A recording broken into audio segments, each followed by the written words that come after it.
Ce tramway T9 est un engagement financier très important du département puisque nous avons engagé 80 millions d'euros pour les travaux, plus 40 millions sur les dévoiements de réseau, c'est-à-dire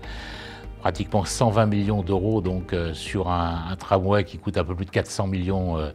d'euros. Donc c'est un engagement très fort qui se justifie par le fait qu'on était sur un secteur très saturé du point de vue des déplacements en transport en commun, puisque la ligne 183 était complètement aujourd'hui saturée. Et donc avec l'arrivée du tramway, on va gagner en capacité, donc, puisqu'on aura maintenant pratiquement la possibilité de faire voyager plus de 80 000 usagers par jour au lieu de 56 000 maximum avec les bus. Mais c'est pas la seule amélioration évidemment apportée, parce que c'est à la fois aussi un transport propre, c'est un transport plus silencieux, donc un cadre aussi de déplacement très agréable,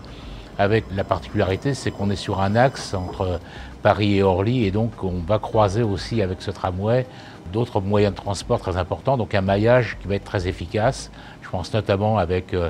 la ligne 15 du métro, la future ligne 15 du métro, donc à Vitry, ou avec le TVM par exemple aujourd'hui à Choisy. Donc ça va être aussi un transport beaucoup plus efficace.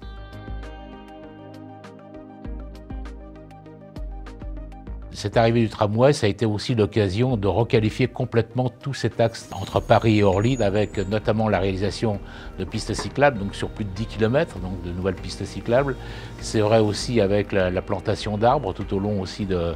ce parcours, donc 1700 arbres plantés ou maintenus,